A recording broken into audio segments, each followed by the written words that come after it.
make you so special? Why did he bless you? Think about it. I woke up this morning. Got a smile when I say that shit. I woke up this morning. We are live. We are live with Acacia. Bore boom. Yeah, there you go. So we actually just did first run of this, and I forgot to hit record on the camera, and I mispronounced your last name, so I apologize. Yes, no, you're good. You got it that time. Well, actually, were you impressed? Because we met the other night, and were you impressed the other night whenever I remembered Acacia? I actually was.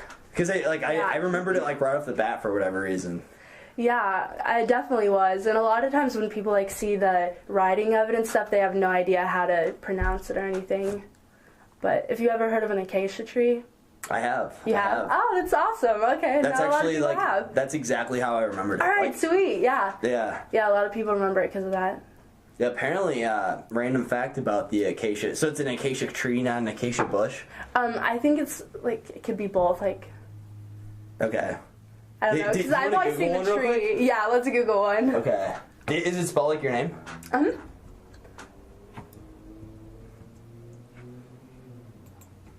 Acacia Spa. You're actually named after a spa as well. Also a rock band.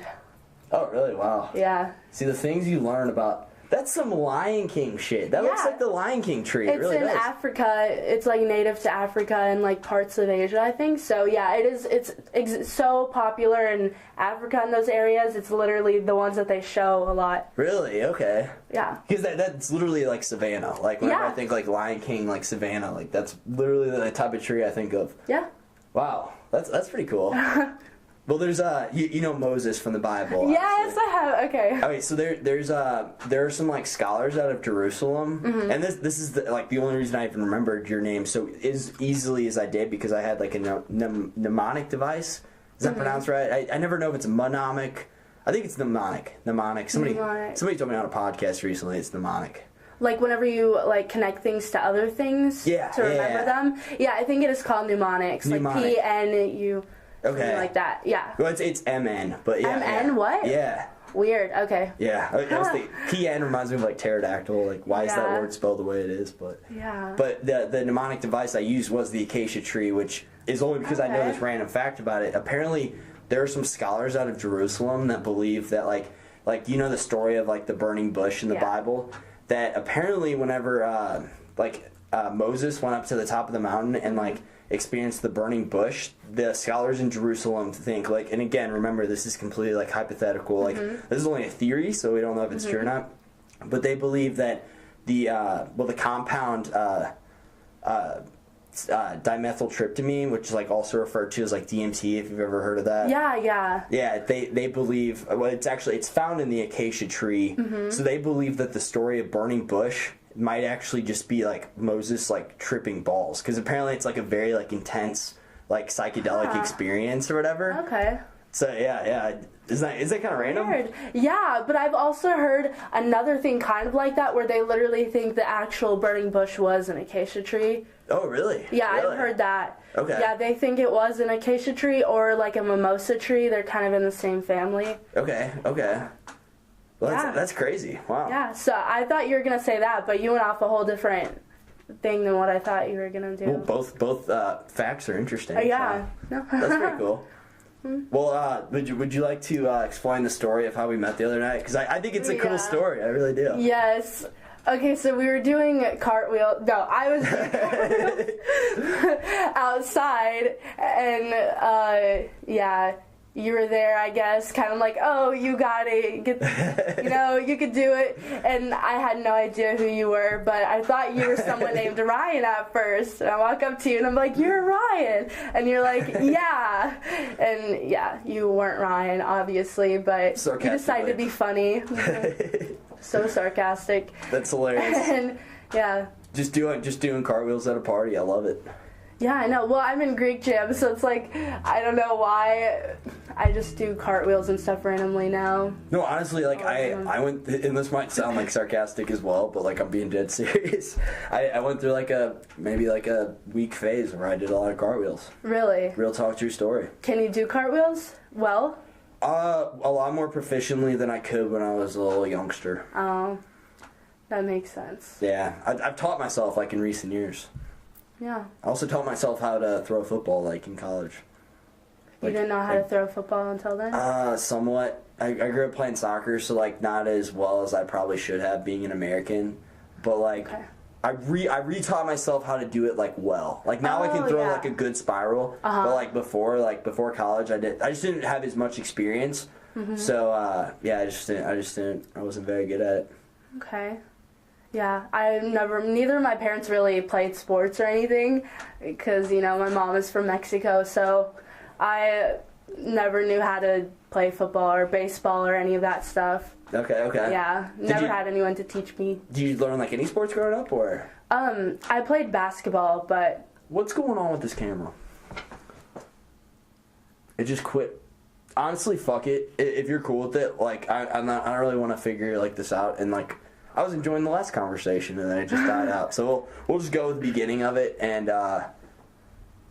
yeah, we're having technical difficulties on the camera, but it's all good. It's really no worries. It'll just record like the first few minutes, and then I'll just put like a picture of us or something. Okay. It's not a big deal at all. It should be more of an audio, so. All right, sounds good. But sorry, that completely cut off. Like, what were you were telling a story about Just basketball was the only thing I played. Oh no shit. Okay. Yeah. What position? Gosh, I forgot the positions. I was so bad. This shows you how bad I am at basketball. I was a person who posts. I was a post. Okay. That's all I remember. Okay. Rebound. Let's go. There That's it. That's all I knew how to do. Rebound and block out. Blocking bitches out. Yes, that was my job. There you go. So do you want to talk about like growing up? You said you grew up in a, I don't want to say predominantly, but like a somewhat racist small town. Oh yeah, like predominantly racist probably. Although. Oh really? It was like that big of a problem. Yeah, but most of people didn't really like show it or anything. Like they tried to deny it or stuff. But it's like their actions. Their actions is what showed that they were racist. Like the things they would do or like the little comments they would make would show that. But yeah, you know, I told you earlier about how like guys in my class would just shout out racial slurs for fun and stuff. And, you know, you could think it's a joke, but it's like they actually believe it. Right. Like they actually think that they're better than other people who aren't like Caucasian.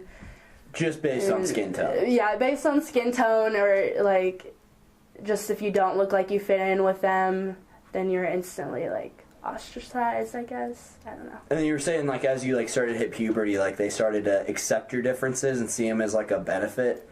Yeah, because, you know, like, I'm Hispanic, so at first it was like, oh, it's just this little Hispanic girl, like, no one really talks to her because she's not like us. Kind of grew up differently, you know. But then, yeah, like you said, after I hit puberty, it was like, oh, it's hot that she could speak Spanish, or, oh, she looks different, like, that's hot, that's cool. Like, you know, it's like it changes once you physically look more appealing to them or, like, society's standards or whatever. That's ridiculous. You know? I just don't get... Obviously, I don't get the racism part because that's just a dumb way of thinking, which actually surprisingly comes up a lot, like just how dumb racism is. Like that's a pretty reoccurring topic on my podcast for whatever reason.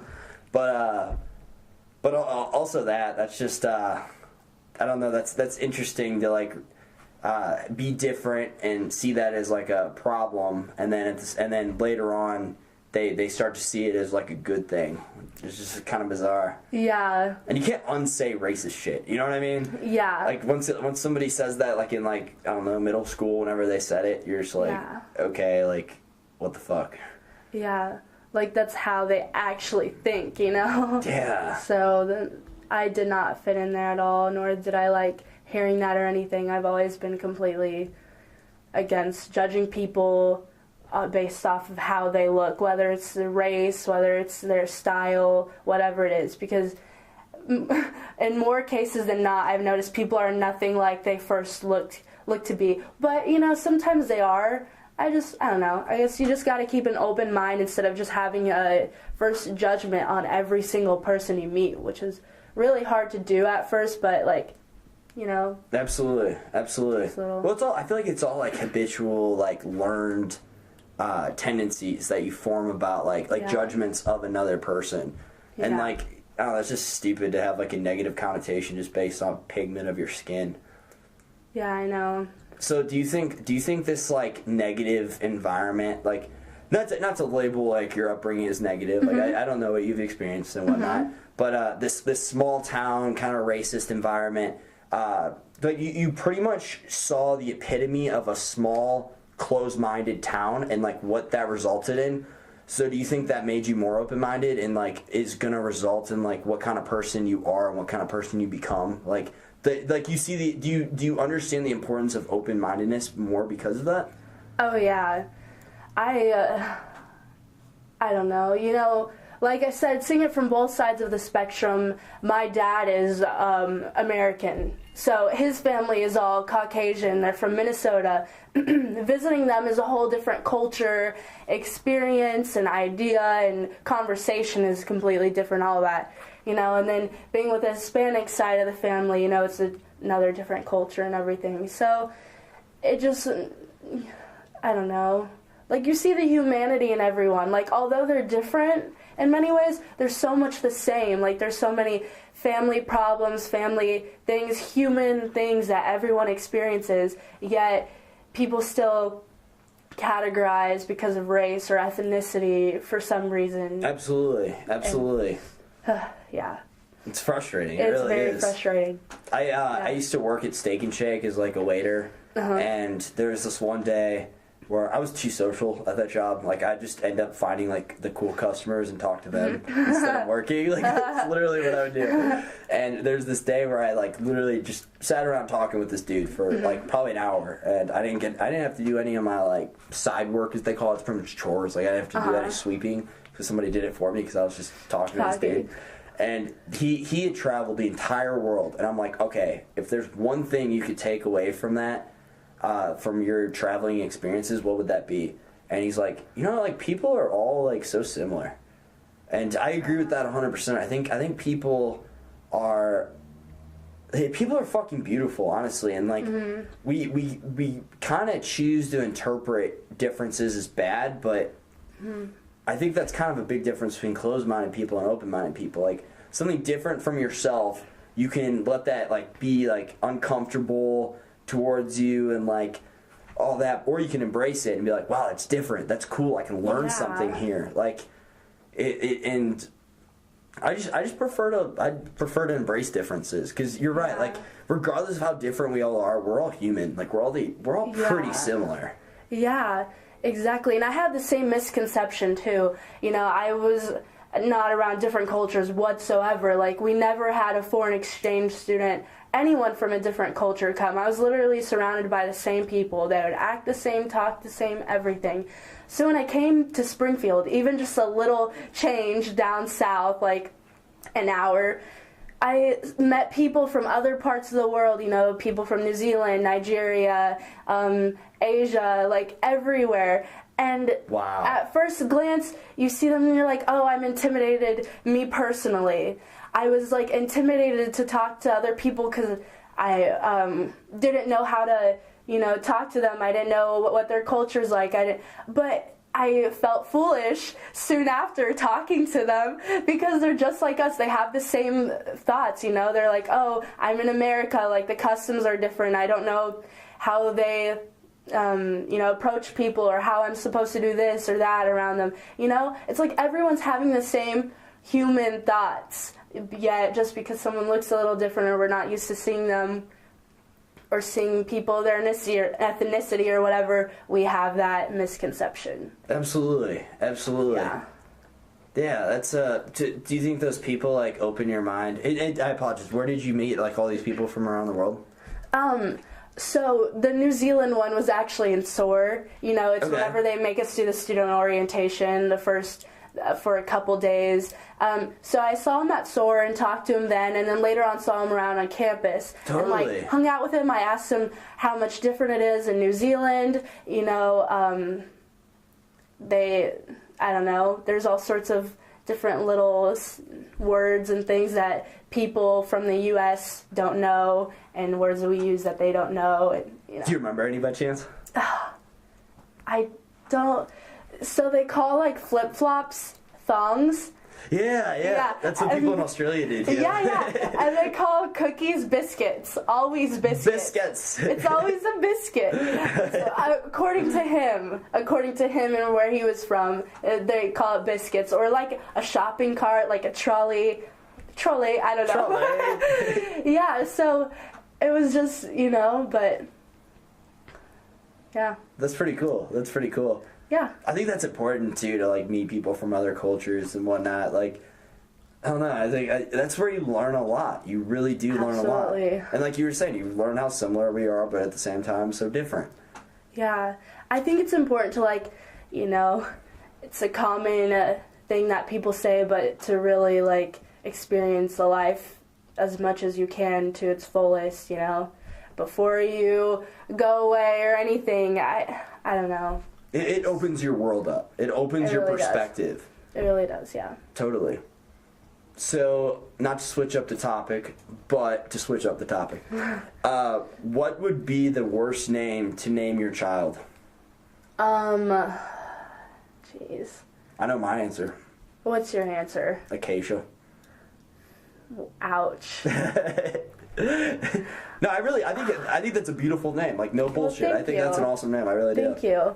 Yeah, like, I hate to dog on other people's names, but mine's better.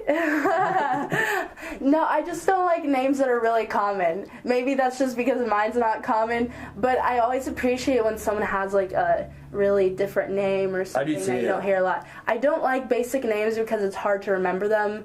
Like, they say, oh, my name is so-and-so, John Smith. Yeah. Or, like, Sam or Ann. True. Just very common names.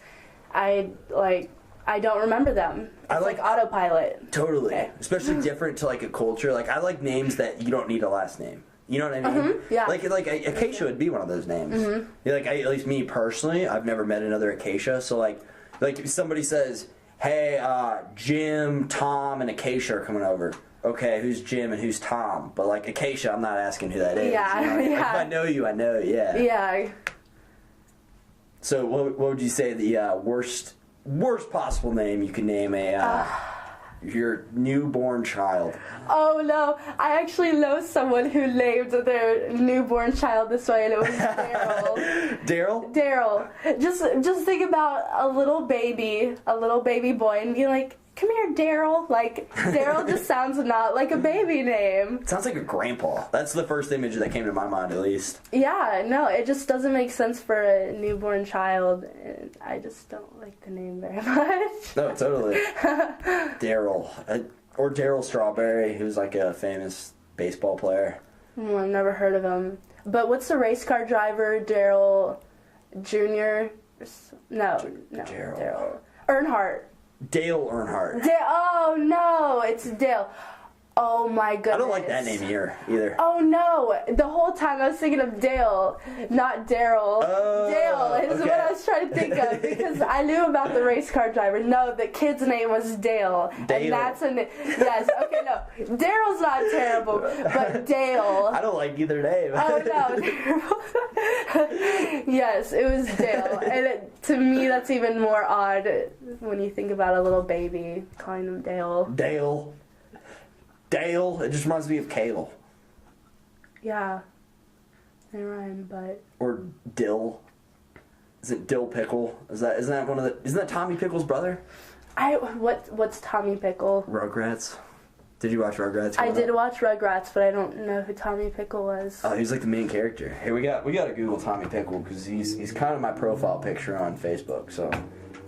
Tommy was Pickle? he the one with the red hair? No, that was Chucky. Chucky. Okay.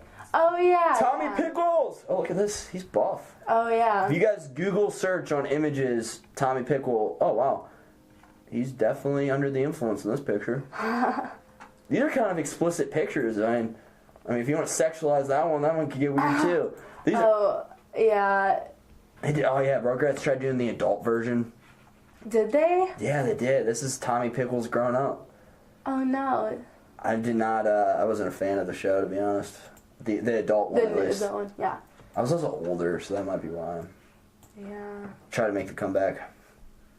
All the old shows were the best. Like, the newer ones aren't in comparison at all. Do you think we have a bias towards that? Or? Absolutely. Yeah, true. I think so, but I don't know. Even, like, the images and everything is so much different now. Like, it's more, like, clear and everything, and even back then, like, Rugrats, it wasn't anything like it. Totally. Dude, would you say, guess, what do you think about, like, the new rap in comparison to, like, old rap? I don't know. I think it's new, you know? It's hard to come up with new ideas that are going to be good. Like, constantly having to pump out new styles and stuff, but I like older personally, but... Like older... You like older rap? Okay. Yeah, because I feel like it's more catchy, and again, it might also just be because I grew up with it more, so I'd hear it. And True. Things like that, but... I don't know, this is probably, again, like you said, like, grew up around it, but I like old rap, like, but, and I like some new rap as well, like, particular rappers, but, like, who I'm kind of referencing is, like, Lil Pump, Lil Yachty, Lil Uzi Vert, like, that subculture, kind of, in comparison to, like, old Drake, or something like that. Oh, so not, like, super old. I was seeing, like, MC Hammer. Okay. I didn't know how far back you were going. Like Tupac, kind of. Yeah, okay. like that. But, yeah. Yeah, I should definitely clarify. But yeah. Yeah, I think they're for different, like, things. Like, I don't know, different activities. Like, you know. So, like, maybe sitting around chilling. Like, just sitting around talking with your friends. Like, maybe play some Tupac, but... At like maybe like a party, like Lil Uzi or something like that. Yeah. Okay, I can see that. Yeah, I think so. California love. Dun, dun, dun, dun, dun. I like that one. That's a good song. That is a good song. Yeah, that's a good chill song. Absolutely. Mm-hmm. So if you could send the world one message in the entire world, everybody's listening, in 30 seconds or less, what would it be? That's a lot of pressure, honestly, but... That's a ton of pressure. I just think simply, I think people overall just need to keep a more open mind on things, you know, like, just being more understanding of humanity and being more loving and open to people and viewing things in a way that's positive. Because I feel like everyone has the ability to, you know, change the way they look at life. You can either look at it negatively, you can look at it positively. And it's hard to control that sometimes, but I really think keeping an open mind and looking at things in, like, a good light is, like, the key to my happiness personally. So. Totally. And it's like kind of like, well, if it works for me, it can work for you too. Yeah. If you haven't figured this out already, kind of deal. Exactly. Yeah, I like that. So do you think, you said it's hard to control, having a positive outlook, which I would agree. It's an inner battle. Yeah. Self-talk's important, but do you think it's still within your control? Yeah, no, I definitely think it is within your control. Obviously, bad things are going to happen to everyone, you know, like, that's life. It's like a cycle, but the way you look at things, if you look at it objectively, you know, and, I don't know, in a new light, there are ways you can, like, twist something negative into being a learning experience or something positive for yourself or other people around you. Totally.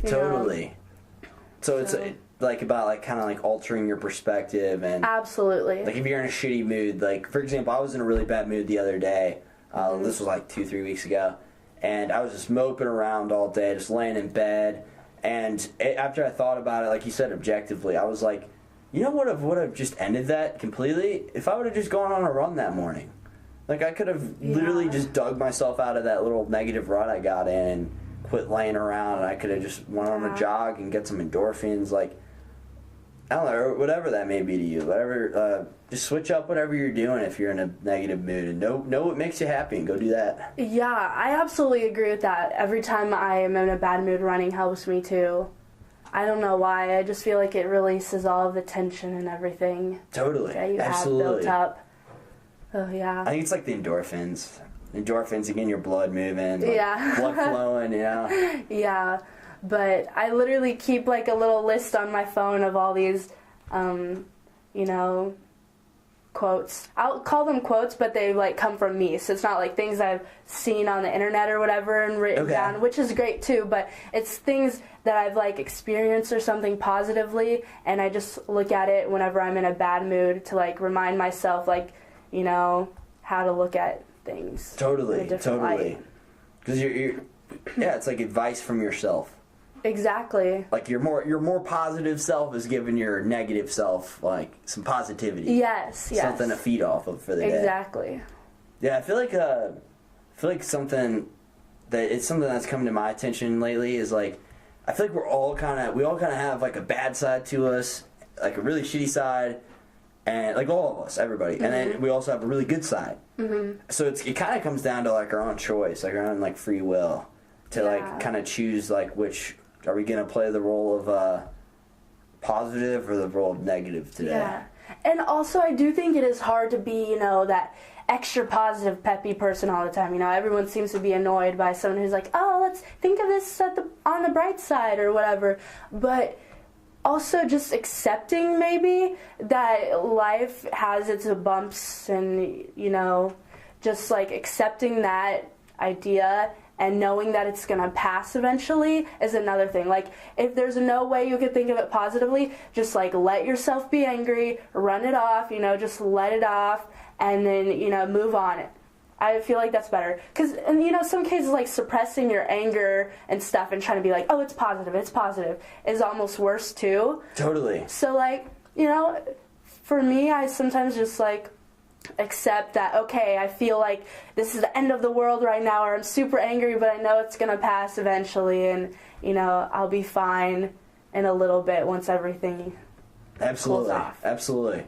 Hey, dude, by the way, you're a really good listener and very good with eye contact. Like, I've done a fair amount of these. And you're on the upper half, but anyway, going off of that, yeah, I think the only constant in life is change, and it's really, really important to remind yourself, like, the good times, the bad times, everything, every life experience, every relationship, everything in life. It's only temporary. It's only temporary.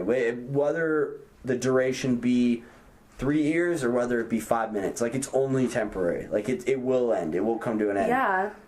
Absolutely. So. I also admire how you're a very objective thinker, which is, I think that's important. That's like I consider myself the exact same way, and I think it's kind of a superpower. Oh yeah. Well, I mean, thank you first, but honestly, I've been watching this girl on YouTube a lot who I've always kind of thought this way, but she's made me feel like more normal about it, I guess. Totally, you know? totally. Like, I didn't think, oh, I'm the only one in this boat or that thinks this way, because I saw her videos and I realized that she's, you know, who I am. She's not afraid to express what she's actually feeling. And I think sometimes people are focused on, like, fitting in with some sort of grouping or social ideal that they're too worried to actually express what's going on in that moment mentally, or, you know, how they actually feel. You know? Absolutely. I think people just always try to conform too much instead of just actually expressing how they feel. Absolutely. So people like to agree like a lot, like way too much, and that's really, really. Especially to me, like, that's, like, super special that somebody, a complete stranger, like, if she said your name, like, if she heard your name, she wouldn't even know who you are. But you know exactly who she is, and she added that much value to your life. Yeah. Like, she said what, and then she, in result, made you, from what it sounds like, a better person, a more positive person. Yeah. Who is it? Do you know? Or obviously no. Oh, man. Her name is Hitomi. Hitomi? I've never heard of her. Hitomi, she's, Asian. She's not super popular, I don't think, on YouTube, but she is Buddhist, and so she practices a lot of, you know, peace of mind kind of ideas and things, but she's also taught me to accept things, like I said earlier, you know, accept the negative parts of your life and, you know, let it go through and take it out. Totally. I'm also a person who can't keep anything in. Like, when I'm angry, I have to let it out. If there's no one there, I have to let it out, sort my thoughts in some way, instead of, you know, just letting it tense up or...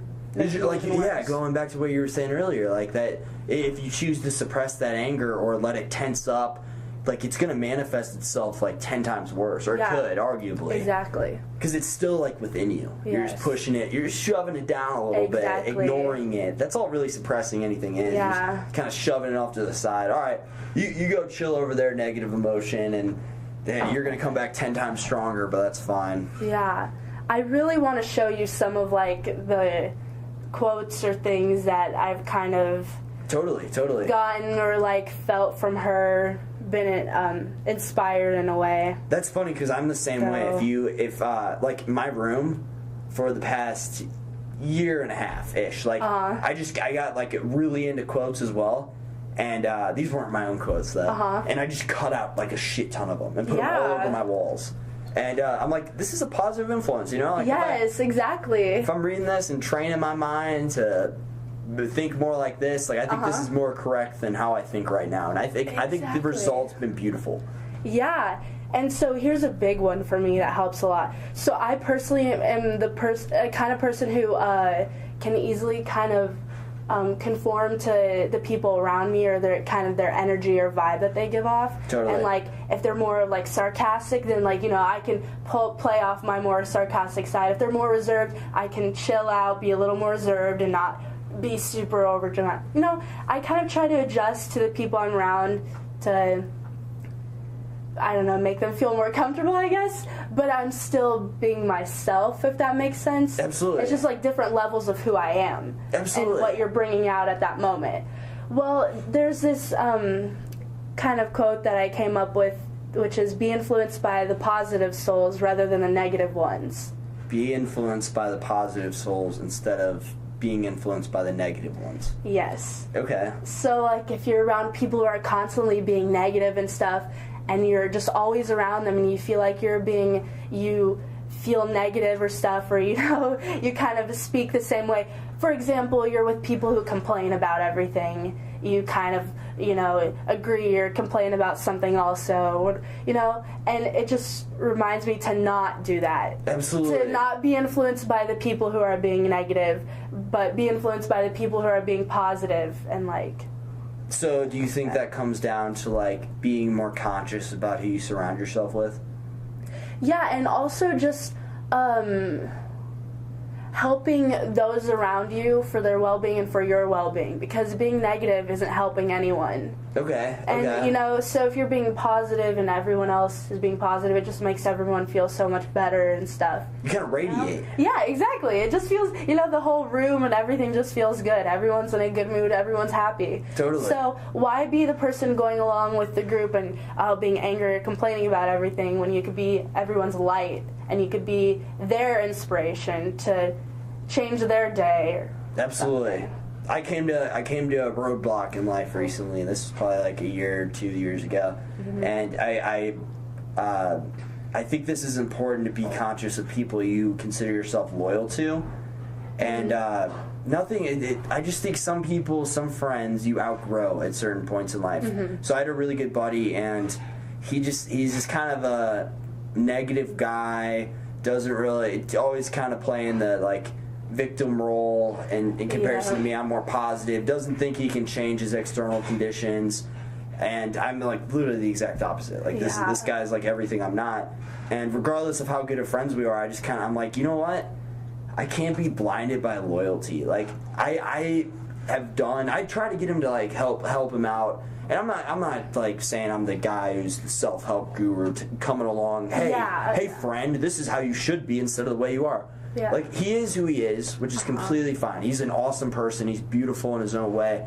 But, like, I don't like, he was making a negative impact upon my life. Yeah. So I had to be more consciously aware of, like, who I was allowing into my life and just limit my time with him. Yeah. So like anytime I see him now, like, you know, like inevitably, or maybe not inevitably necessarily, but I'll see him in the future, and I'm gonna enjoy every second I have with him. But I'm also gonna realize that like he's not who I want to be. Yeah, yeah. I don't want to be anything like him. Exactly. And I can't spend too much time around him because then I think you'll kind of become him in a way. You know? I'll at least become a little bit more negative. Yeah, and there's only a certain amount of help you can give someone, you know, like try to change someone's views or something. There's only so much you can do to try and help someone, but, you know, if that's who they are, that's who they are, and, you know, you just have to let it be sometimes. Totally. It's the way they like to do things, and I knew someone exactly like that too, so I understand what you mean. It's hard. Yeah. It is hard, and you just not to say that there's a right way to live or a wrong way to live, but like I would say my way. Nothing against this individual, but I would say my way is a little bit more correct. Yeah. Like let's word it this way: my way is a little less wrong.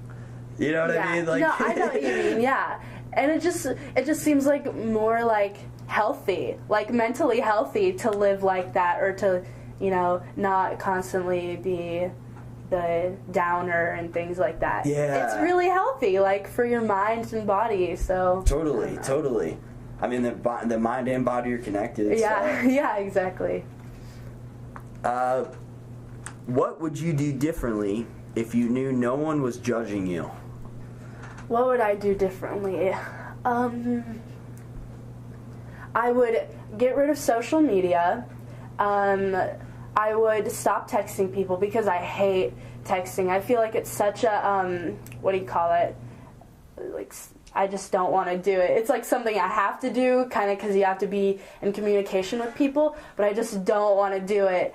And I feel like it kind of ruins personal relationships with people, whether it's like a significant other or someone else, you know. It could come off the wrong way, or it like ruins that kind of spark you have with someone and appreciating them as a person, instead of talking about all these nonsense things the whole day just to keep talking.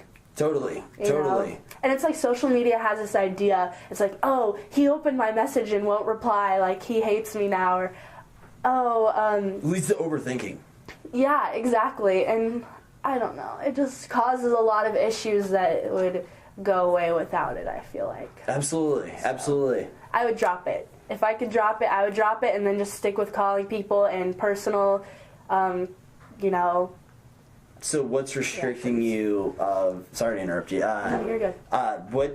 What's restricting you of deleting it then? If you think that's like gonna result in a lot of positivity in your life or a lack of negativity, then what's kind of slowing you down? I think it's because I won't have connections with my friends anymore, in a way, like, I don't know, I just don't want to feel like I'm trying to leave everyone and not be friends with them anymore, and I'm dropping social media, because it's like we have that idea now that social media, you always got to stay in the loop with everyone around you, you always have to see their pictures and their dog or something like that, and I don't know, I just don't want to seem like I'm pushing myself away from everyone. I kind of want everyone to do it. Like, I just want social media to go away, and I want, like, texting to go away, because, yeah. I'm not trying to be like the self-help guru, like the doctor trying to diagnose you with anything, but it sounds like it kind of sounds like, from my point of view, that you feel like a sense of dependency upon social media, and maybe not you necessarily, but like you, and I know what you mean, like with texting especially, like you're behind in the world. You're definitely behind in the world if you don't get on your phone at least like a few times a day. You know what I mean? Yeah. Like you're literally restricting yourself of growth opportunities and X, Y, and Z. Yeah. And it's like, it kind of ruins the relationships you make with awesome people, like, you know, daily encounters and stuff, because you're talking to them about, you know, boring stuff all the time, so then you get this idea like, oh, they're just boring, or you know, I don't really know how to explain it, but I just feel like in-person encounters is so much better. Okay, yeah, so much better. Well, it makes sense. Like, apparently, nonverbal communication is like 93% of communication. Really? So only 7% is like what we're actually saying, which I honestly I don't understand that. But what? Yeah. So what kind of communication are you doing? I think whenever it says like verbal, like it's not it's only talking about like what's being said. So like nonverbal could also be like tone, like your what's the word for it? I can't think of it at the moment, but like or like you're like touching somebody, like your haptics, like or I think eye contact's another part of like nonverbal communication. But so it's like in a way, like what's being said, like what I'm saying right now isn't 100% verbal. Like my tone has a little bit to do with it. It's actually bothering me. I can't say because I know like the fancy word or whatever you want to say for it, and I'm just trying to flex. That's all. Man, I would have never imagined that, but I guess it makes sense now that I think of it. Okay, yeah. I mean, because I feel like whenever you say something, like I'm the communicator, I'm sending a message to you, and you decide how to interpret it. And like whenever we're like here sitting down looking each other eye to eye, like we realize like, hey, we're both rational people. Like we both mean well, and we're just trying to like for example, right now we're just trying to have a good conversation. And so like you're interpreting it more positively, but like in a text, like you were saying earlier, like it totally leads to like overthinking, like or somebody not texting, like, and I'm just as guilty as anybody. I'm not saying I'm not this way at all. I'm probably worse than most people, to be honest. Yeah. No, I completely agree with that. And people have busy lives. They're actually working, living, whatever. So there's always so many reasons as to why they're not going to text you back or why they prefer not to be on social media.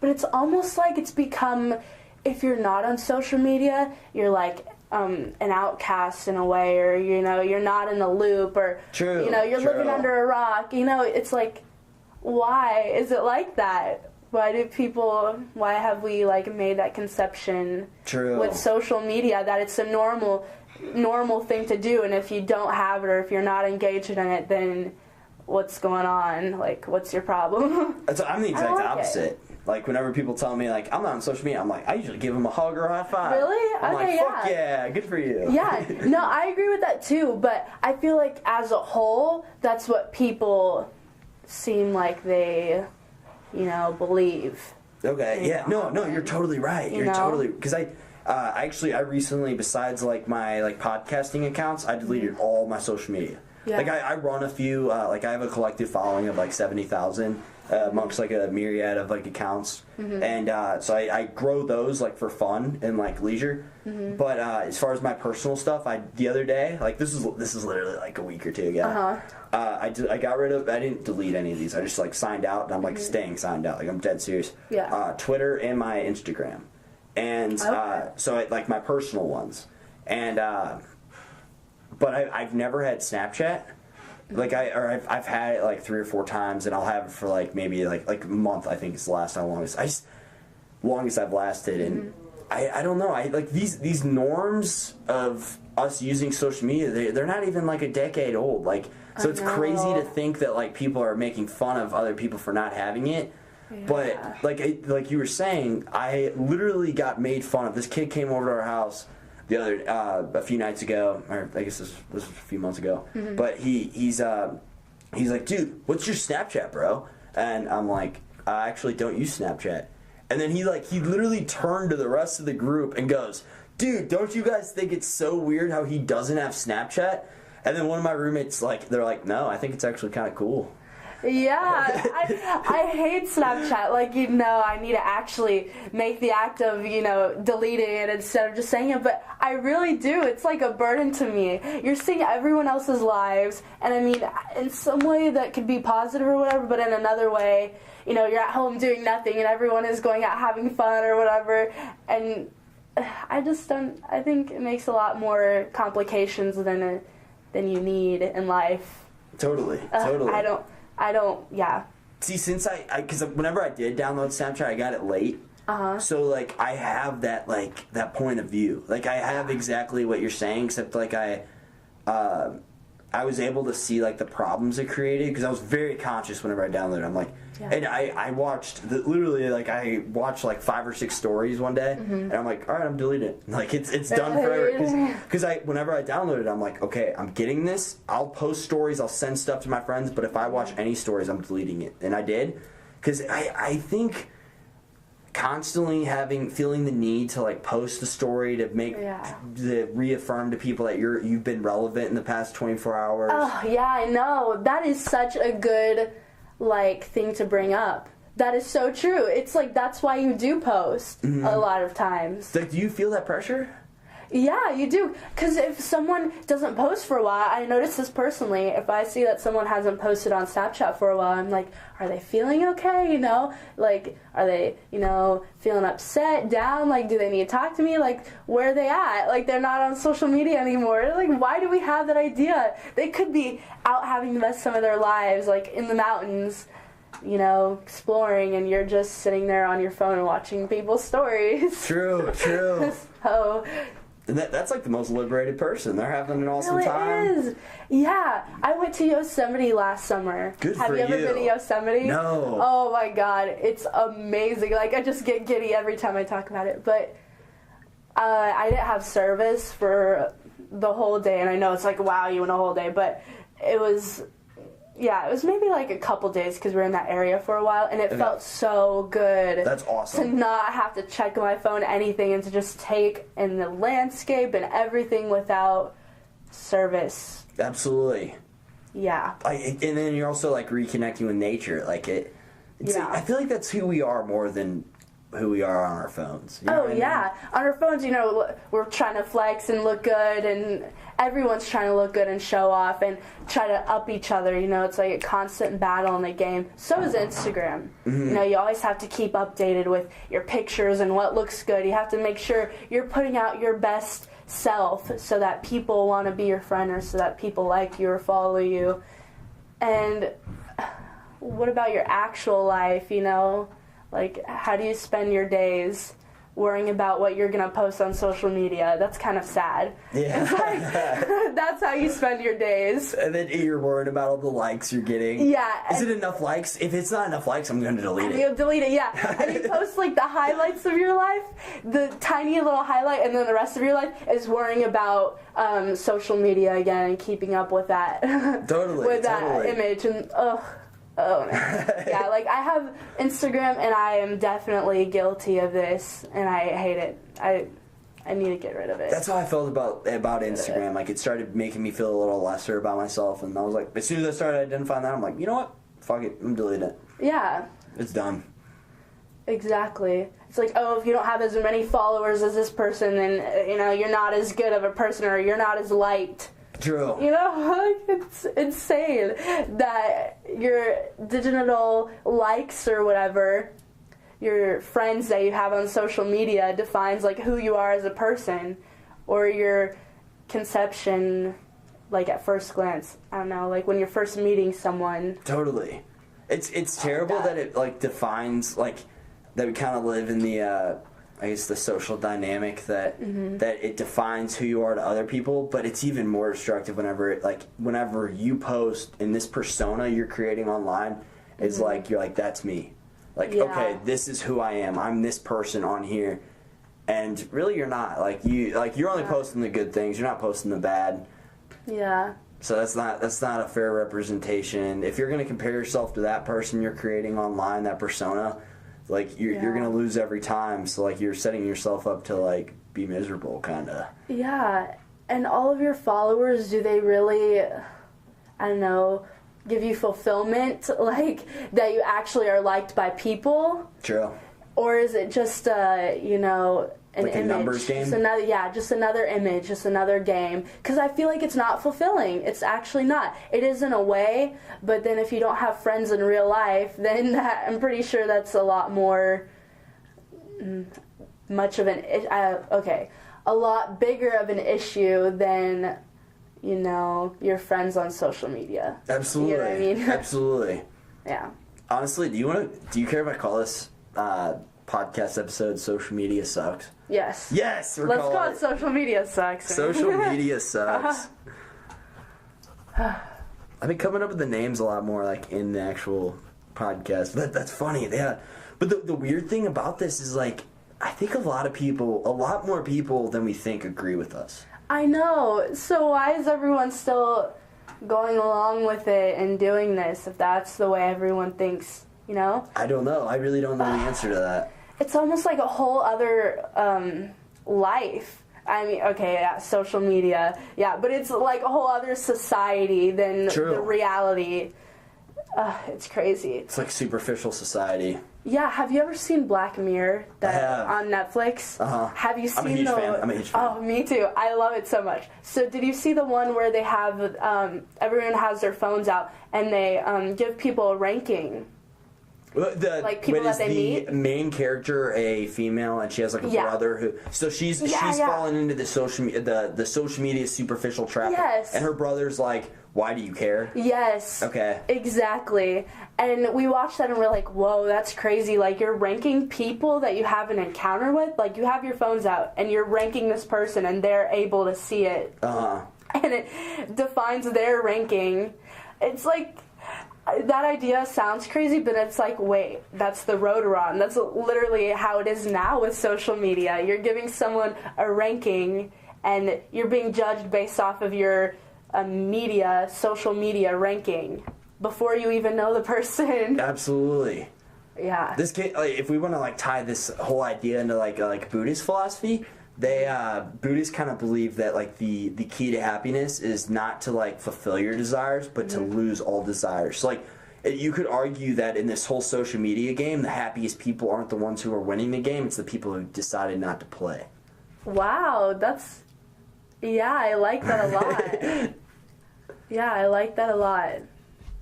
That's so true. And I do remember that I had a history class and we talked about Buddhism, and yeah, that they would like give up all of their, materialistic items and everything and feel more, I don't know, fulfilled. Yeah, Reach nirvana. Totally. Way. I definitely agree with that. That's a good point. So, what's the biggest complaint about guys you have had in college? So, me and my friend came up with this idea. We call it freshman fuckboy fever. So, you're a guy or a girl. Definitely can be a girl. What's the abbreviation? Is it F times 3 or F like tri F? I never made F cubed.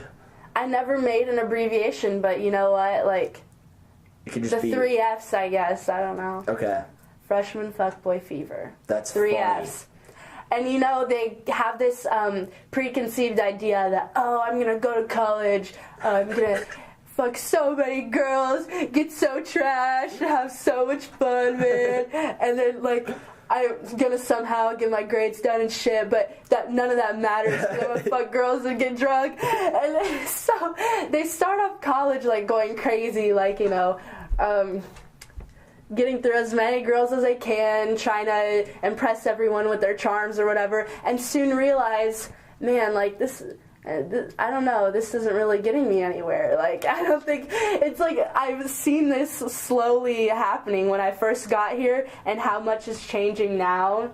It's like, they've come to the reality that that's not what college is cracked up to be. Totally. Like, maybe it is sometimes, like 2% of the time, but it's not all, like, how you want it to be. That's honestly, like, fucking hilarious. That is so funny to me.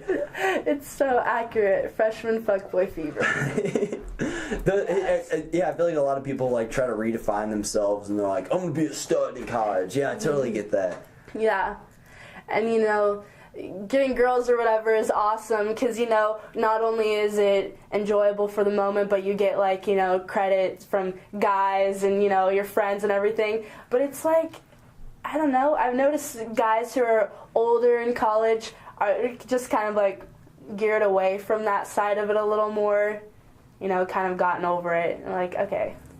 Totally. It's not really as much of my thing anymore, but it's totally a maturity thing. It definitely is. It's totally a maturity thing. And like once you realize that like whenever you're just looking, and this is on all aspects of life, if you want to refer to girls or if you're referring to money or whatever it is, and I think it's really sad when people never figure this out, but like actually there's a really cool video online if anybody's interested, with J. Cole, if anybody likes J. Cole.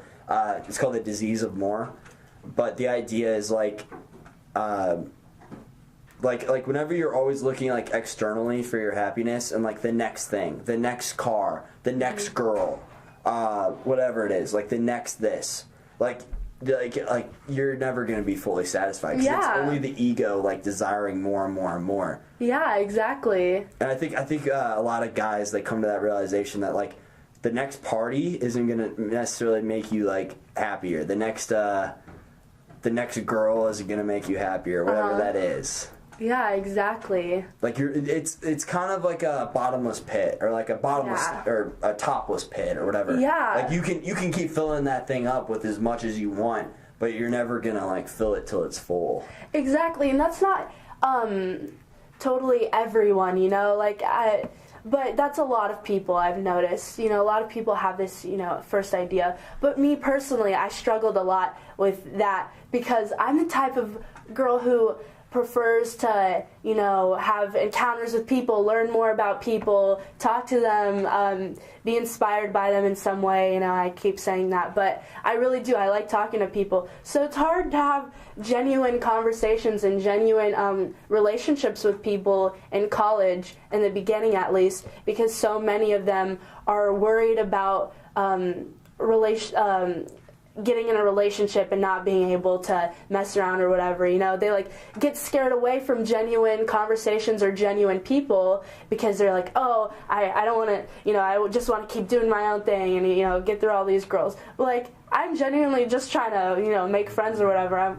So yeah, I feel like it's hard for people who just want to like talk and, you know, get to know people. Totally. That's been a struggle of mine as well in college. Yeah. That's a huge reason why I started this. I'm like, you know what? Like, I refuse to accept that people are as superficial as they're like portraying to be. And what I've realized is that I don't necessarily thrive in like a party environment. I do. I'm pretty good in like a party environment. Like, I'm definitely not the awkward guy there, but I'm also always the type of guy who like ends up in the one-on-one conversations, you know? Yeah, no, me too. I honestly, yeah, me too.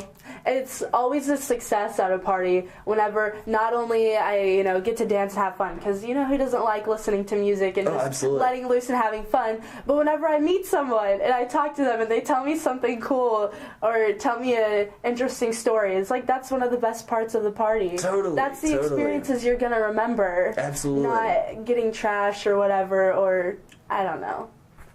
Forming a genuine connection with people. Yeah, exactly. And there's also nothing wrong with one-night stands for people. You know, if that's what you want to do, like, do you. I'm all for it. Like, I'm all for all sorts of people and what they want to do. But at a certain point, you can't let that idea get in the way of making those genuine conversations or relationships. Absolutely. And I think whenever you have freshman fuckboy fever, it does get in the way a lot.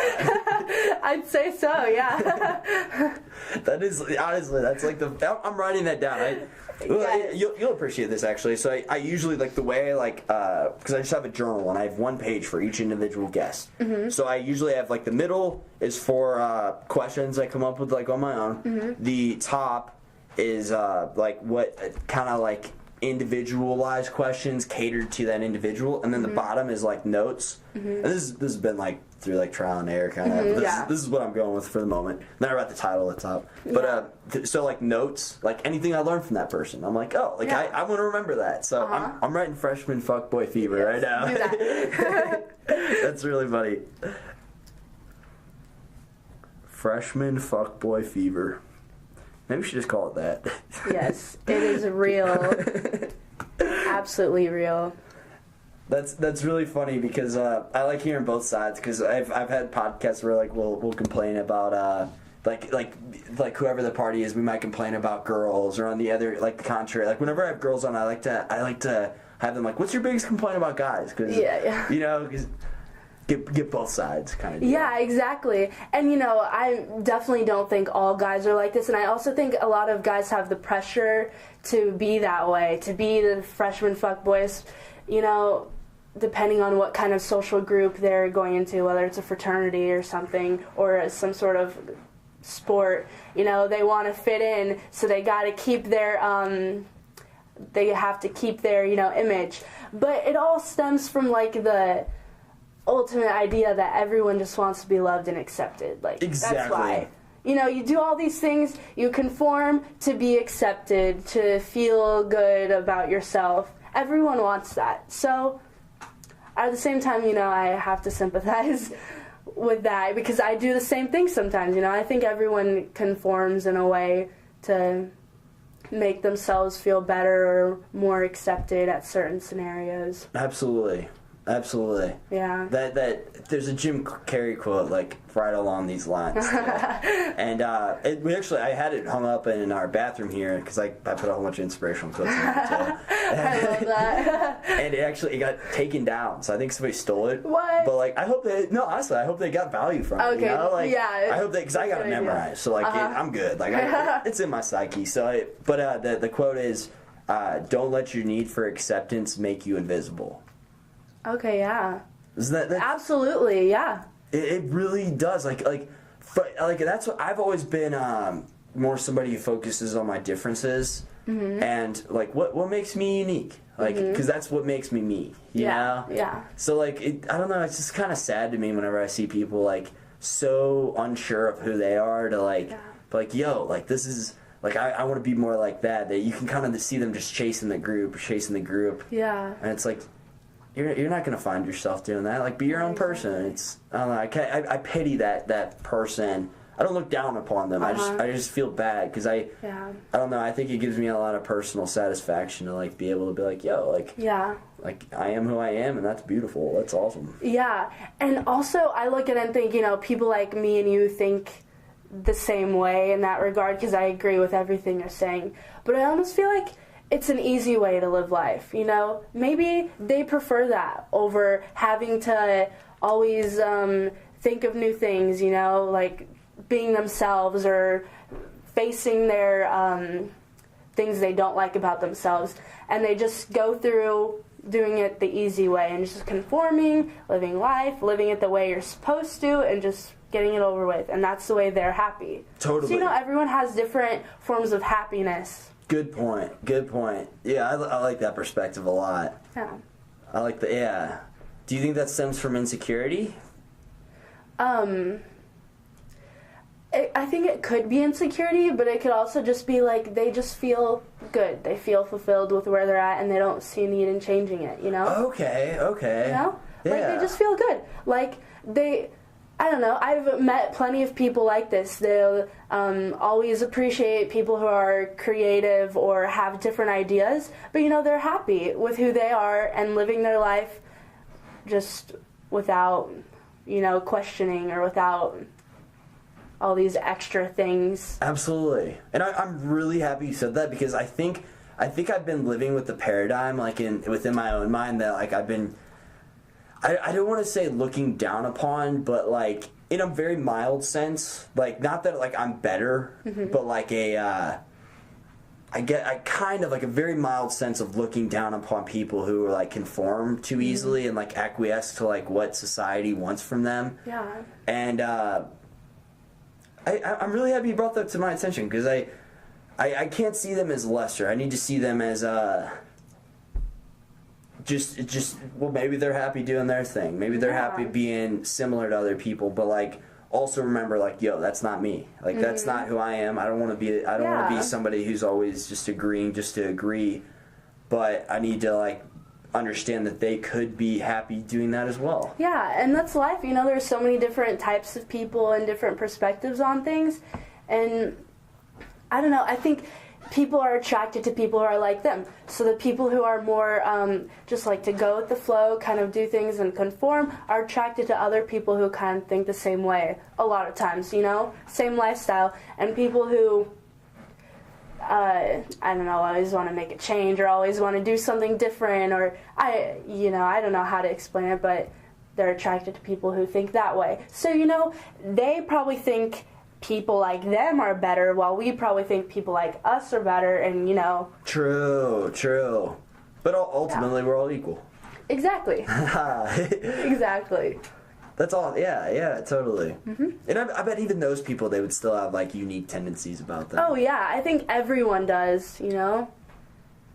Just depends on what you show. People don't show everything, all that they are really. And I also think I'm very biased about that because I sometimes judge people for that, but also, like, not everyone is so open about who they are, open about how they actually feel, so you can't judge them just because they're not being open or explaining themselves, you know? Totally. They didn't have the same circumstances you did growing up. Yeah. Maybe they had it worse. Maybe they had it better. Who knows? Mm-hmm. Maybe they had it monetarily better, but they didn't have the best parenting. Yeah. And they aren't necessarily sure of who they are because they didn't have the proper guidance growing up. Like, Yeah. we just don't know. That's the thing about judging anybody, like, on anything, on Mm-hmm. any topic. Like, it's based off ignorance. Like, it's really so is. backed by ignorance. It's ridiculous Yeah. that, like, that's what I've been trying to work on over the past probably, like, 6-7 months is really, like, identify within my own mind. Like, if I start judging people, Mm-hmm. like, I don't suppress it. I, like, identify that. I'm like, okay, that's wrong. Change that. Yeah. You know, change that, computer brain. Yes.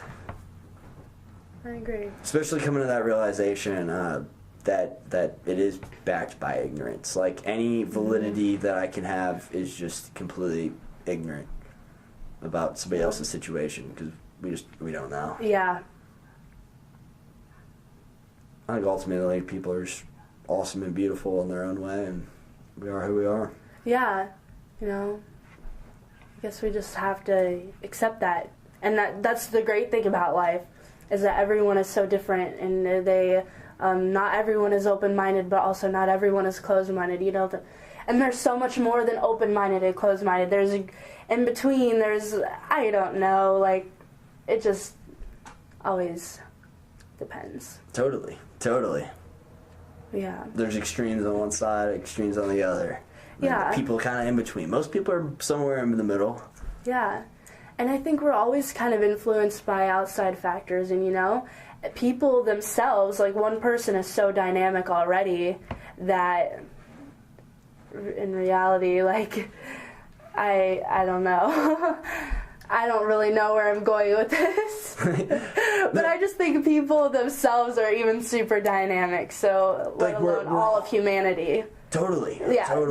that's what I was trying to say. So whenever you say dynamics, you mean like very like well-rounded, like a lot going on, like a lot to each person? Yes. Okay. Yeah. Like, I don't know about other people. Like, I've had these conversations with other people, but me personally, I think that I'm a very dynamic person, and I could, I don't know, be this way in this certain situation, this way in another situation, but it's, like, still part of who I am. Totally. You know? There's just a lot of outside factors and stuff that, like, affect human behavior in general. Okay, so like for example, if you're going to be in a large group, you're going to act differently than if you're in a smaller group or a one-on-one situation. Yeah, naturally, I think. You know, like, naturally you do. Okay.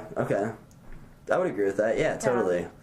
I mean, logically that only makes sense. And so you're gonna take on a different role, a different version of self. Yeah, like, if you think of things, like, socially, elevators, for example. Elevators are awkward as can be. Is that true. just me? No, you're totally right. Everyone is just walking on the street, you know, you're smiling at people. Sometimes you can wave at a stranger, whatever. You get in the elevator and everyone, hands in their pockets, just, you know, People looking kinda, at the wall. Yeah, people kind of tighten up. Nobody wants to make eye contact. Yeah, and it's like the social structure of everything just changes as soon as you step into the elevator. It's crazy to me.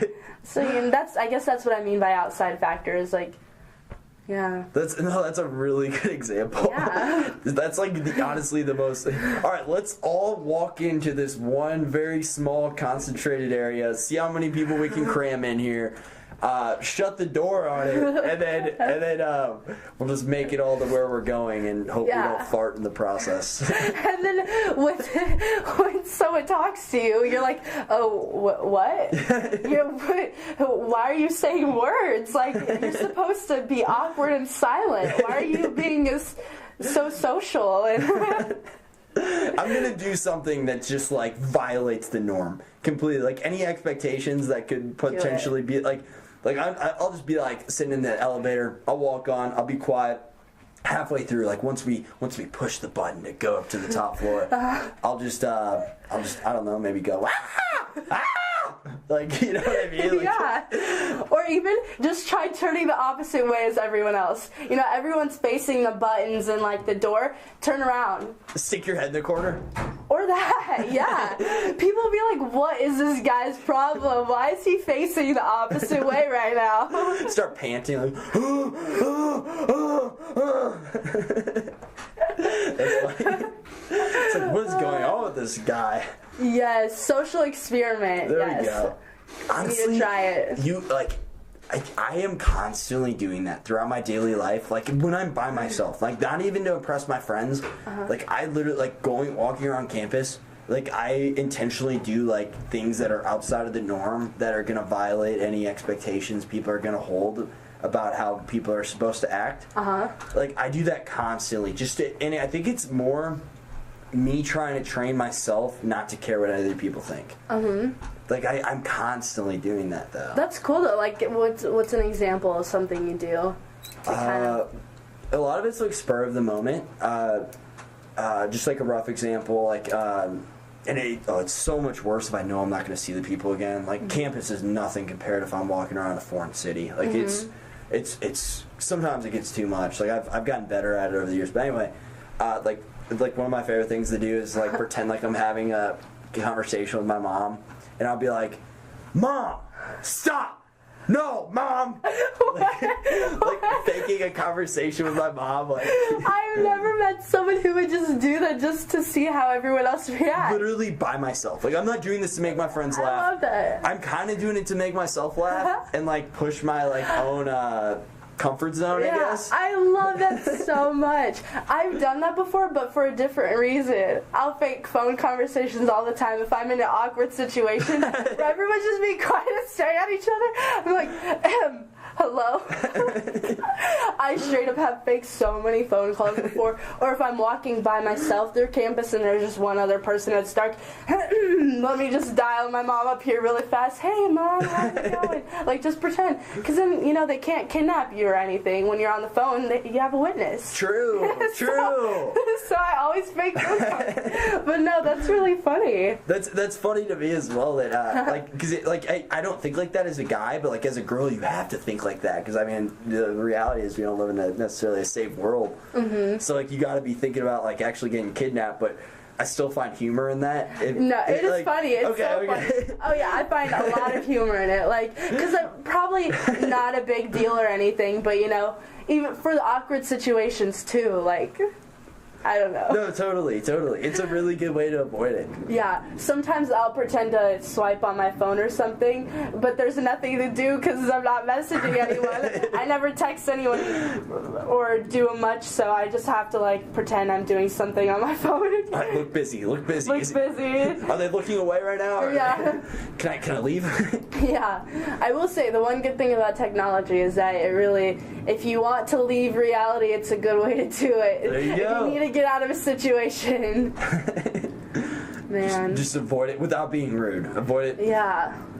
Can you imagine what people did without their phones? They'd go in an airport and have to sit down and look at each other, talk to other people. Oh. You don't have anything to do, literally. Yeah, good point. Maybe I feel like I'd always carry a book around with me, but that's just me. Oh yeah. Like something. You have to do something. Yeah. Like maybe a notepad or like a journal or I don't know. Yeah, good point. That would be it is really weird now, especially like realizing, like I was saying earlier, like this hasn't even been around like a decade yet, right? Or exactly. Especially smartphones. Smartphones came out when I was, I think, like 2010 is when the first smartphone I ever remember, because in 2008 around, because I was in 7th grade, I got a Rumor, and that was like the nicest phone. And then even a year before that was the Razor, which was like, that was literally a flip phone. Like the nicest phone was a flip phone. Yeah, because it had the camera and everything, It was one of the first flip phones with a camera, I feel like. And that was a big deal. It was a huge deal, yeah. And then, like since then, it hasn't even been 10 years. It's crazy, because if you walk around anywhere now, like any public environment, everybody's on their phone. I know. Everybody. Ugh. And, like, I love that, but then again, it's, like, changing people so much. Totally. It's, like, changing everything so fast. And, like, again, like, what did people used to do when they didn't have a phone to play with? Well, you're going to have to talk or just sit there and, twiddle your thumbs. So I'm mildly envious of not being able to experience reality, like, through that frame of reference. Like, to, like, know the comparison and, like, know the differences more. I think we could still be conscious, like, because we still kind of didn't grow up with it, but like, I don't know, like maybe going through your 20s without a phone and then knowing, like especially dating, like that whole aspect, like it just seems so weird because Tinder, like I don't know if you've ever gotten on Tinder, and I'm not judging you if you have or haven't, but I've never gotten on there before personally. But like the idea of it just looks so weird to me. Like so you say I like this person or I don't based off looks, and then you just awkwardly don't talk, and then if it awkwardly run into them in person if you do. Like yeah, like I am on Tinder, and the reason I got it was so that I could like make new friends and get to know more people as in Springfield, because I came not knowing anyone. And in a way, I do think it, again, technology does help in making the world seem smaller, you know? I don't know if that's a positive thing, but you get to know more people in a big area with technology. Totally. So, I guess it could be an upside or a downside sometimes. Well, it sounds like your intentions are pretty good. At least based off my judgment. Like, my intentions are good. I just like getting to know people and stuff, and so. That's awesome. That's pretty cool. Yeah. And I mean, connections are everything, and you want to meet as many people in college as possible. So exactly. Totally. That's actually funny too, because I've thought about getting on Tinder and literally like saying in my description, I'm only on here to promote my podcast. Like, like, hey, I'm only on here for this reason. Do it. I've thought about it. Well, the thing is, if I do that, I'd only swipe the way like the. Is it swipe right? Well, you wouldn't have to swipe right at all on anyone, because they're still going to see your profile even if you don't swipe right on them. Oh, really? You just won't match. Okay. So, you know, I don't know if they'll be more inclined to follow your podcast if you guys matched or not, but usually when they're swiping through, they'll see your link and stuff before you guys even match. So you can put external links on there? Yeah.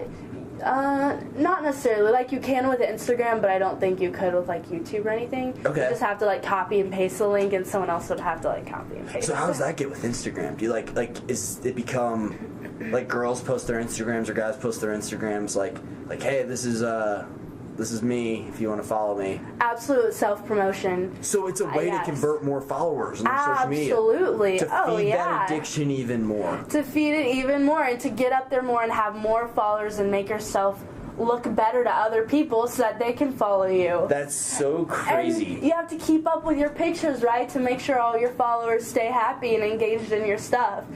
But it's insane. I've had several girls tell me, oh, the only reason I have Tinder is to get followers. Oh, all the time. I literally had no idea. I had no idea. All the time. I'm sure guys do it for the same reason, or to promote their SoundCloud or something. In some way, people try to promote themselves on Tinder. It literally is. Wow. I mean, it could be about trying to find love every once in a while, but I don't think Tinder's really the place for it, but if someone has, then that's awesome. I don't know. I'm sure there have been some marriages out of it, but still, like, you're not, like, majority, like, speaking, like, for the masses, like, nah. It's like, what do you talk about with someone you don't even know? Like, you're just like, hey, what's up? Nothing much. Yeah. It's like, when I message people I don't really know, I'm constantly having to think of something like, okay, what's something interesting and not boring that you can actually get a real conversation out of? Like, am I weird, or is that like, because that's who I am all the time. I can't stand conversations that are just like, what's up? Not a lot. What about you? Not a lot. What you doing? Not a lot. Why? It's a whole lot of nothing. Yes, exactly. That's really funny. Yeah. That's crazy. Honestly, I don't know how I never knew that. I literally had no idea that that's like a main purpose, a driving force behind why some people have Tinder and why some don't. Mm-hmm. That's funny. Yep. Cool. So, do you want to keep going, or do you want to call us quits on this? We can call it quits if you want. I'm trying to think. Actually, I'll ask you this, because I feel like you have a good answer, and it's also the last question. Okay. So, respectful to the questions that you checkmarked. What's your greatest adventure of your life? Oh, I didn't realize I checkmarked that one. My greatest adventure. I don't have one greatest adventure, but I will say that my one of my biggest like spiritual moments and like I don't know, enlightened moments, I guess, like, where I just felt like so happy. It was like this really huge, like, happy high. I don't know how to explain. But I was at Yosemite, and we were driving, and I was looking out the window, and I was like, holy crap. Like, I just want this to stay imprinted in my memory for so long. The way it feels, not the picture, not, you know, the way it looks on a camera, but the way it feels being here, and the way it feels like, I don't know, being in this area. I was so grateful and so happy. Like, yeah. This area you're referring to Yosemite. Yosemite. Okay. And pretty much the whole drive, because, you know, outside of Yosemite, we kind of, like, were around the Montana area, and it had, like, these huge cedars and everything, and those were amazing, too. And the air was just, like, crisp and clean, and it was just amazing. Like, it was the most amazing experience of my life. That's cool. Yeah. That's really It cool. was such a spiritual moment for me. Oh, I bet. Like you were saying earlier with, like, Nirvana, like, I bet you had, like, maybe not a glimpse of that, but, like, the just serenity that you would feel, the peace, the inner calm, like, and just the beauty, the awe that you would, like, take in. I literally had this thought. I was like, if I die tomorrow, I'm literally dying happy as shit. Like, I am so happy. I literally had this thought. I was like, you know what? If I even die tomorrow, if I even die next week, I've lived after seeing this. That's truly awesome. lived. I was so incredibly grateful. It's like, I even thought that. That's like, honestly, to some people, I feel like they can interpret that as like, oh my goodness, she wanted to die. Like, what's wrong with her? Yeah. No, that's so cool to me. That's awesome. Yeah, I was like, you know, I was given this opportunity, felt this, you know, as like, I felt the best of life, man. Like, if I died, then I died happy. It sounded like you were just, like, pure bliss and just content. Yes, absolutely. Just it was content. amazing. Like, you were just grateful for everything, all the circumstances in your life. Yes. Wow. Isn't that kind of what we're all looking for? Like, just contentment like that level? Yeah. To some degree, maybe not everybody, but I feel like we're all kind of looking for that in some way, shape, or form. Oh, yeah. And that's what made me so grateful, because it's all people want, really, you know? So, yeah. That's awesome. There's a Steve Jobs quote, like, it was something along the lines of, like, he said, if I wake up today and don't do, like, if I wake up today, would I be happy with it being the last day of my life? Mm-hmm. And after a few days of asking himself that question, he said no, and then he's like, you know what, I'm going to change that, and he changed his life, apparently. I love that. That's really cool. You know, you never know when your last day is going to be, so it's like you have to live every single day of your life the way you want to be, the person you want to be, and the way you want to end it.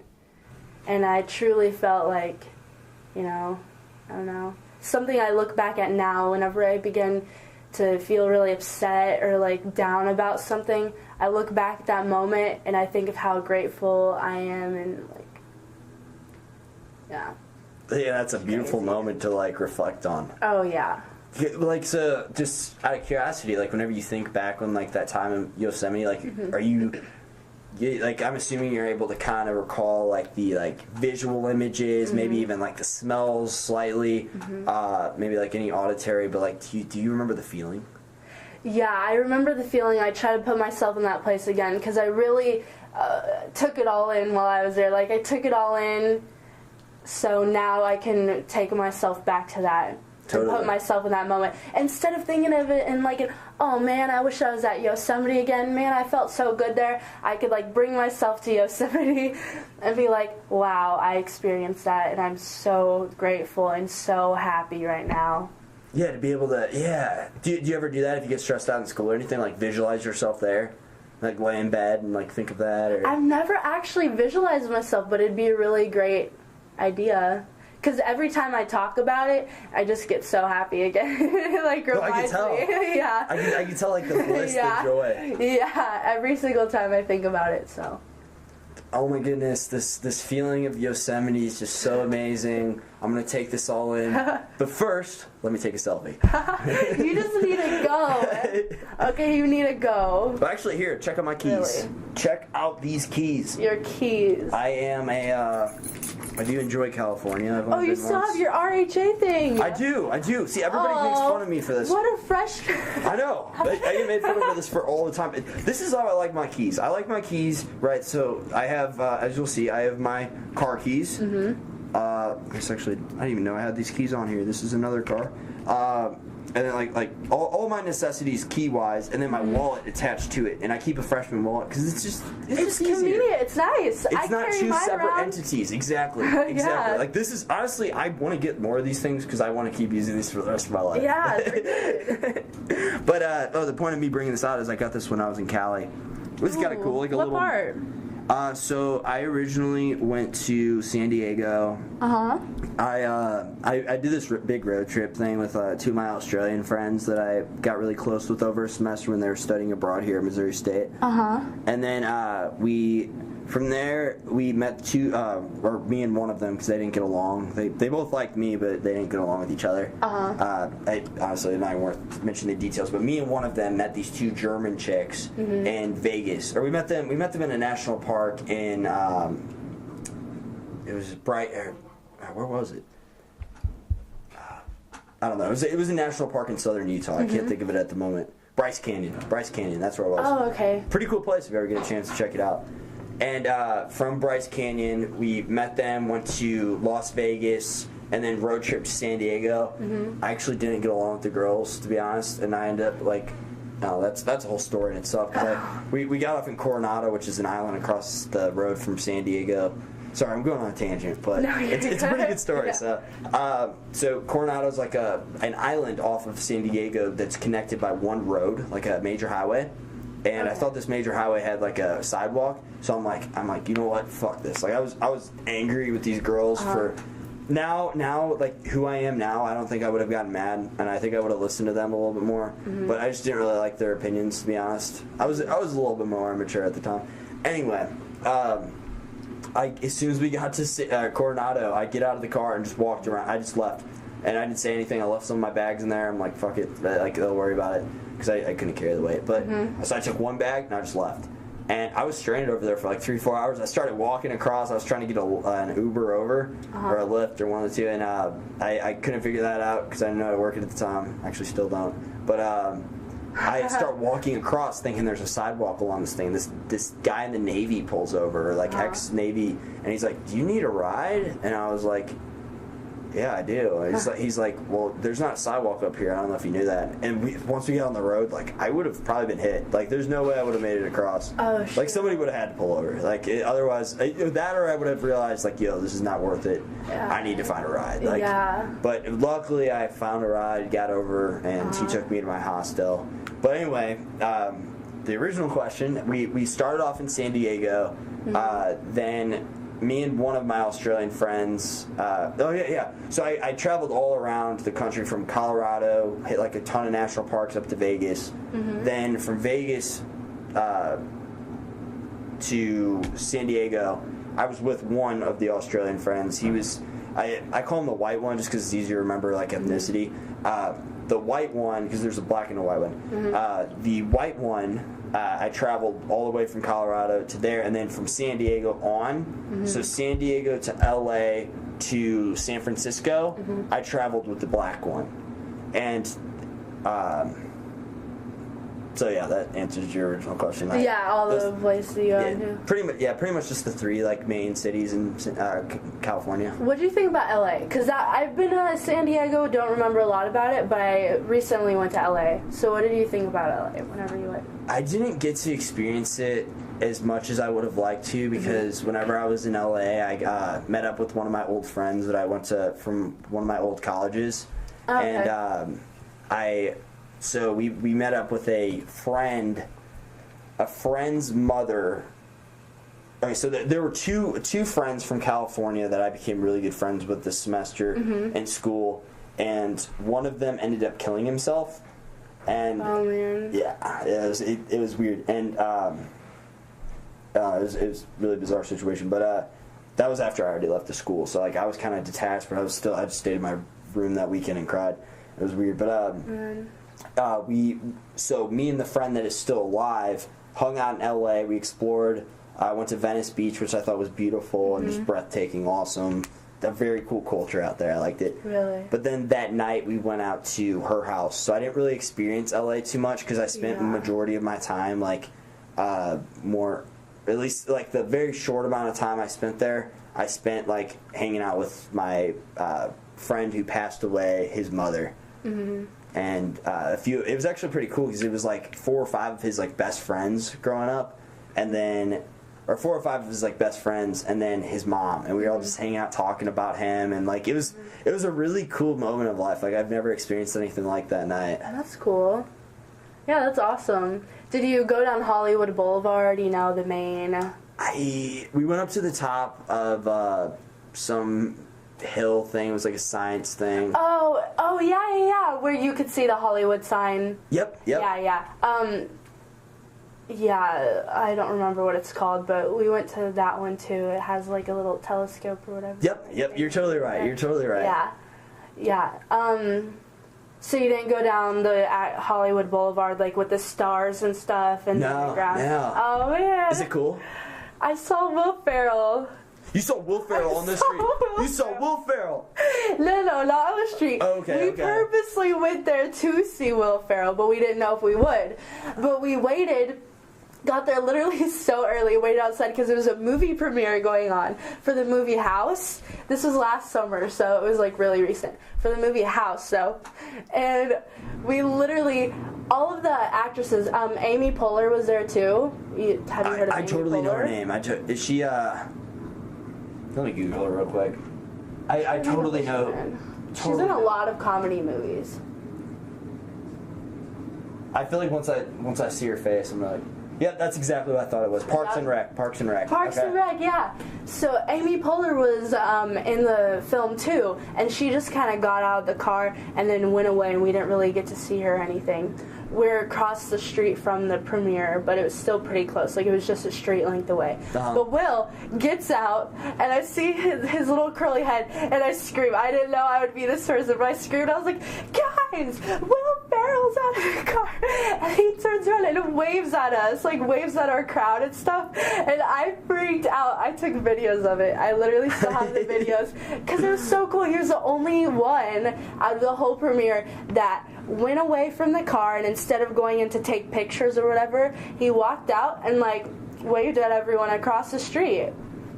That was cool. Awesome. I got to see him so well. Like, we got really like close videos and pictures. And I was just so excited because I love Will Ferrell. So that's awesome. Yeah, that's awesome. Is he one of your favorite actors? Yeah, I just think he's so like funny and lighthearted, and I always loved Elf. Elf is like a tradition every Christmas. Oh, totally. Yeah, totally. I love Elf so. I went crazy. Like, I just screamed the whole time in the video. And I always make fun of those people, but I was starstruck. So, yeah. Well, you never know how you're going to react until, like, that situation, you know? Yeah. That's funny, though. That's funny. That's awesome. That's crazy. You got to see Will Ferrell in person. That's really cool. And I've seen one more other famous person when I went to New York City, but you've probably never heard of her. I know her very well because I used to watch a show, Project Runway. Okay. Have you ever seen it? No, I haven't. Okay, yeah. It's about all these designers and stuff. I was super into fashion and all those things. And she was the judge on that show. And it's like a pretty big show. Nina Garcia. Nina Garcia. Here, I'll pull up her name because her up. I feel like a lot of celebrities you don't know the names as well as you know the faces. Yeah. Nina what? Garcia. Nina Garcia.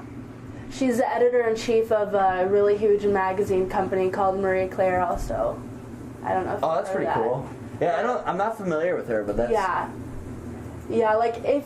I know a lot of people who watch the show, so they know who she is, but if you've never seen the show Project Runway, then, you probably wouldn't really know who she was, but how did you react whenever you saw Nina Garcia? We weren't sure if it was her, but because she had this guy with her, like a bodyguard, and they're just walking down the street taking like little photos, and me and my sister were like, wait, is sent Nina. And the bodyguard, like, looked over at us and, like, said something to her, and they started walking the other way. We're like, holy shit, is that her? And my sister was taking all these, like, sneak pictures. Like, she kept walking by her and be like, she wanted to be low-key because there was, like, no one around. Like, we were in Central Park, and there's, like, a couple people walking, but it was mainly us and her. So we didn't want to, like, freak her out and be like, Nina! So, yeah, we looked up later, though, that the phone case that she had in the pictures and everything was the same one that she, like, had on her Instagram, and, like, her outfit and everything, like, she posted the pictures that she took while we were there, really? watching them. Yeah, so it was absolutely her, but she had, like, sunglasses on. Okay. Yeah. That's crazy. That's I really know, funny. it was cool. That's really cool. Yeah. That's it. Celebrities. And like I said, you never know how you're going to react until you actually get there in person. Even though they're just like us or whatever, but It's all the labels we throw on them, and also just it's kind of cool, kind of intriguing, you know, like knowing that, like, it's like, wow, like that person's standing right in front of me, and he's made millions of people laugh, like millions of people know that person's name. Yeah. They, like, millions of people know who they are, like that's an American icon, and they're standing right there. That's crazy. Yeah. And they're known worldwide, you know? Totally. Because their influence they've made in their life, the impact is greater than, like, any one person in, like, a way, you know? Yeah, exactly. So, it's pretty awesome. That's awesome. Good for you. Especially Will Ferrell, because I would say... Yeah, Will Ferrell is definitely my favorite. I would say he's definitely my favorite comedian actor. Really? He's definitely a top 5 actor for me. Oh, yeah. I love how his character is always kind of the same. He's always, like, the goofy, funny guy who, like, is a little bit dumb or whatever. Totally. And, you know, a lot of comedians, like, kind of switch up their roles more to be more serious or more, you know, goofy in the circumstance. But he's always him. Always funny. And he really does. He has a superpower when it comes to humor. Yeah. He's a funny guy. Yes. Cool. Well, you want to call us quits? Sounds good to me. Dunzo? Well, do you have any last thoughts? Any last words? Any last words? Only that you didn't do your Chance the Rapper intro again. Oh, I didn't. The second time around. Well, I thought the first... I was thinking about it. I really was. And I was like, you know what? That's not going to be, like, authentic. Like, the second time. Because it's not going to get the same reaction. Yeah. That's... very true. But I did the first time. Nobody would know this because it didn't record and the camera didn't record this time either. But it's fine. It's cool. I sounded just like Chance the Rapper, and Acacia heard it, but nobody else did. No one else will ever. That's unfortunate. I'll play the song after this. It's if anybody's curious about the song that I used for the intro, it's "Somewhere in Paradise" by Jeremiah and Chance. Do you know that song? Not by the name. Okay. Maybe if I heard it. Kind of it's not like super popular. Okay. But I like the message that he uses in the song. So. Okay. Cool. I'll play that, and then we'll call us quits on this podcast. All right. Sounds good. Cool. So you heard it here first. Thank you for watching episode number 65 of Jordan's Subjective Perspective. I appreciate it. I enjoyed this episode, Acacia. I enjoyed this a lot. I did too. It was really fun. It was fun. It was, and you got me thinking about things, and you made me identify, like, something not necessarily wrong with my personality, but, like, something I've been living, like a paradigm I've been living in that I kind of want to change. You know what I mean? Well, I'm glad to know that, you know, I helped you in that way, I guess. Absolutely. Yeah. Cool. Well, bye.